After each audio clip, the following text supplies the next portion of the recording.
Allez, aujourd'hui, on va s'intéresser à ce spot, donc un spot où on va être relativement short stack ici, un hijack à 5 blindes, cutoff 4, 15, 10 et 6. C'est quelque chose sur lequel je pense qu'il y a un edge vraiment à prendre aujourd'hui et ça va être d'autant plus important de travailler ce genre de configuration. Si vous êtes habitué à jouer des tournois qui vont être turbo, des tournois hyper turbo, je pense notamment à Winamax le soir pour certaines personnes qui jouent le go fast, c'est typiquement des situations qu'on va pouvoir retrouver et honnêtement, je trouve qu'aujourd'hui, les gens sont relativement de base pas très bon en ICM, mais en ICM short encore plus. Et je pense qu'il y a vraiment un edge à aller travailler ce genre de choses encore une fois si vous êtes habitué à jouer des tournois qui vont être turbo slash hyper turbo. Donc on va commencer ici. Première question assez basique ici. On va juste aller voir l'open jam au bouton. Donc bouton qui est chip leader avec 15 blindes. Ici la BB en a 6 si on compte la BB. Et la SB en a 10. Qu'est-ce que ici le bouton open jam, dame 3 off, 6 off, 10 et 2 suité ou 8 et 6 off. Je vous laisse mettre la vidéo en pause. Bon, ici, c'était relativement assez classique. Encore une fois, c'est un jam à l'équilibre. On va aller voir un petit peu après peut-être les adaptations. Mais ici, au bouton, on peut juste faire le sac et open proche de range en openant évidemment polarisé. Ok, sur cette range d'open jam théorique ici, qu'est-ce que la small blind doit call ici? Donc open jam 15 du bouton, small blind en a 10. Qu'est-ce que la small blind call? As valet off, paire de 7, ace queen suit, roi dame suité. Je vous laisse encore mettre la vidéo en pause. Et c'est là où travailler l'ICM, ça va vraiment être quelque chose d'assez important. C'est que la seule main de call ici était As-Dame suité. Et je pense que beaucoup de personnes ici vont call bien trop loose. C'est-à-dire ici qu'il ne faut pas oublier, ici on est tout simplement deuxième en stack. Pour une fois, à chaque fois, je vous demande assez souvent les risques premium en début de vidéo. Je ne l'ai pas fait ici pour justement induire certains d'entre vous en erreur, mais ici la small blind est deuxième en stack contre le chip leader. Dites-vous bien ici que la small blind a un gros risque premium qui va s'élever aux alentours de 20%. Et quand on a 20% de risque premium, quand on se prend un open jam, et bien toujours c'est quoi? C'est que des mains off et notamment ace king off vont souvent être des folds ici et on va être très tight.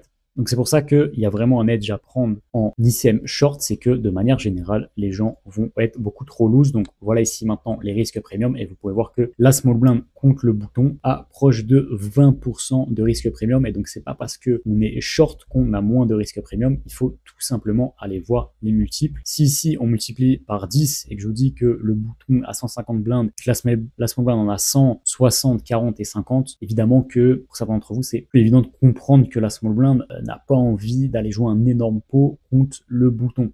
Là, c'est exactement pareil, hein, c'est juste des multiples, sauf qu'on est beaucoup plus short. Prochaine question ici, call de BB sur l'open jam du bouton, qu'on a vu encore une fois. L'open jam proche de 100% du bouton. Quelle main ici la BB va call sur un open jam du bouton, small blind fold, As5 off, dame 10, suité, paire de 3, As de suit.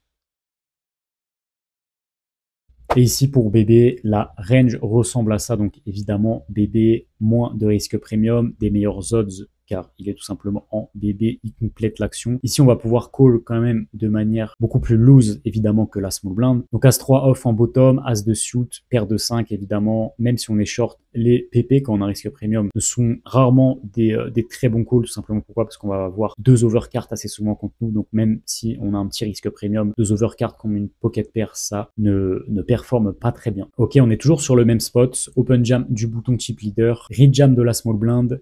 Quels vont être les calls ici de la BB, As-Dame off, As-Valet suité, paire de valets ou aucun de ces combos? Je vous laisse mettre encore une fois la vidéo en pause. Bonne réponse ici était aucun. On va vraiment être extrêmement tight ici. Paire d'as, paire de roi. Encore une fois, c'est à l'équilibre, mais vous pouvez voir que c'est pas parce que on est short qu'on va pouvoir se permettre de go très wide ici. Et c'est-à-dire que call ace king off, c'est pas vite fait avec moi. C'est vraiment un énorme punch ici d'aller call ace king off. Et pourtant, je pense qu'il y a plus d'une personne qui va call ace king off, ace queen off ici dans ce spot. Paire de 7 même. Je vois vraiment des calls aberrants ici. C'est pour ça que je vous dis qu'il y a vraiment un edge à aller travailler l'ICM short qui est des fois pas tout le temps évident, mais c'est vraiment quelque chose qui va être important. On va maintenant s'intéresser au hijack ici. Quelles vont être les mains d'open jam au hijack? Dame 9 suit, As 3 off, Roi 8 off ou paire de 3.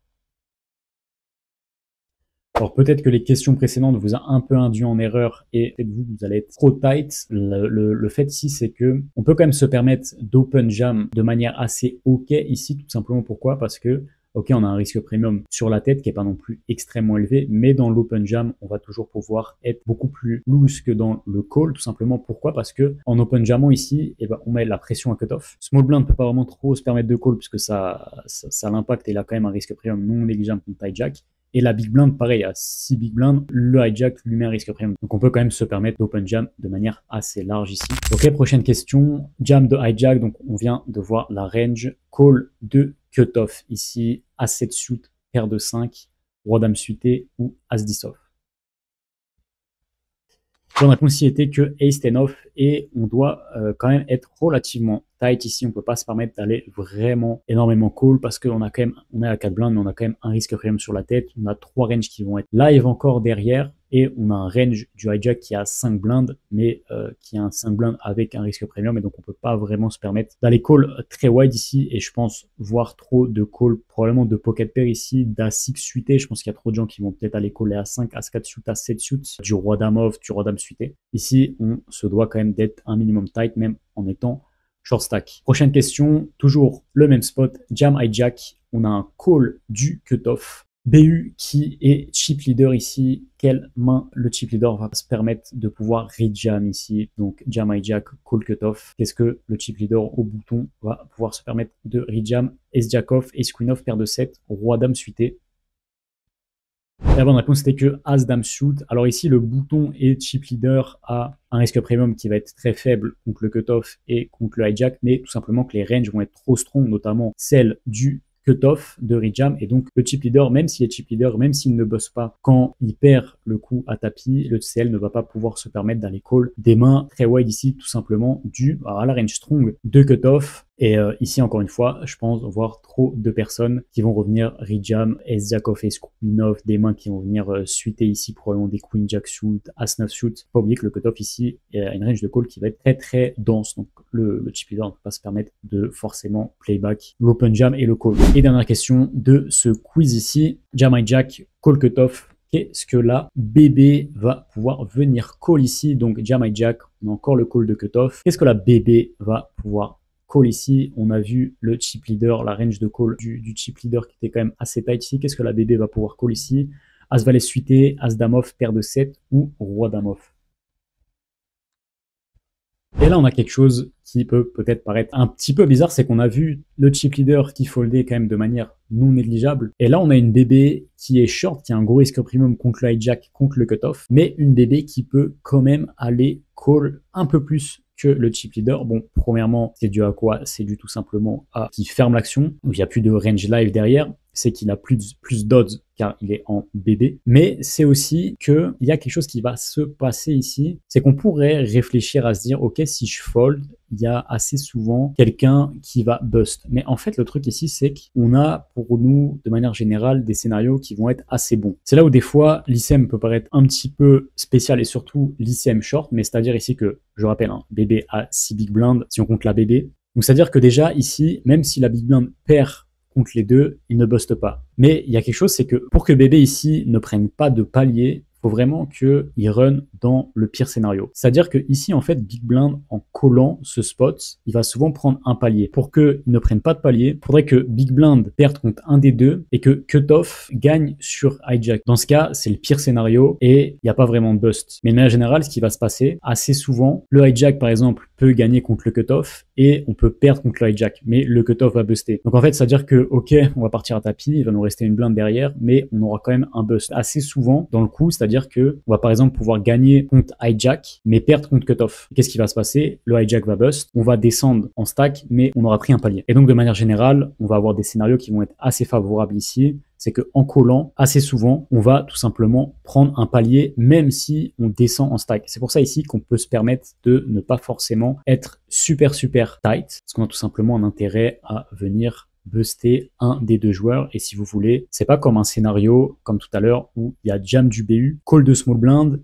et où on est en BB. Faut pas se faire un de call parce que qu'est-ce qui va se passer? La small blind a une range de call tellement solide qu'il a une équité, il va avoir plus 70% d'équité contre la range de bouton. Et en fait, la small blind ne va rarement buster quand ici on va call. Et en fait, même si on vient gagner contre small blind, gagner contre bouton, en réalité, on n'a pas pris de palier. Donc en fait, si vous voulez, il y a toujours ce truc-là à prendre en compte sous ICM. C'est que même si on a un risque premium, des fois, on a à gagner parce que même si on perd un coup, il y a de grandes chances qu'on prenne quand même un palier. Et dans le spot de tout à l'heure sur jam, bouton, call SB, call BB, ok, on va peut-être triple up, mais on n'aura pas pris de palier forcément. Et c'est tout de suite moins intéressant. Là, on va être contre une range assez strong du cutoff, mais quand on vient call ici, paire de 8 par exemple, de manière générale, on va assez souvent prendre un palier, même si on a un gros risque premium contre les deux joueurs ici. Donc c'est pour ça qu'on peut se permettre de call un peu plus loose ce spot par exemple que un chip leader où il a beaucoup moins d'intérêt de lui à les call forcément ce spot. Mais du coup en pratique, comment j'irais aborder ce genre de table finale du coup sur des tournois qui vont être turbo voire hyper turbo? Déjà premièrement, je pense qu'il faut être beaucoup plus tight que ce que vous voyez sur les simus. Tout simplement pourquoi? Parce que en fait, les middle stack, les mecs qui sont censés avoir un gros risque premium, que ce soit les règles ou les randoms, vont de manière générale être beaucoup trop loose. Et donc en fait, on a une future EV à venir fold des spots qui vont être légèrement EV+.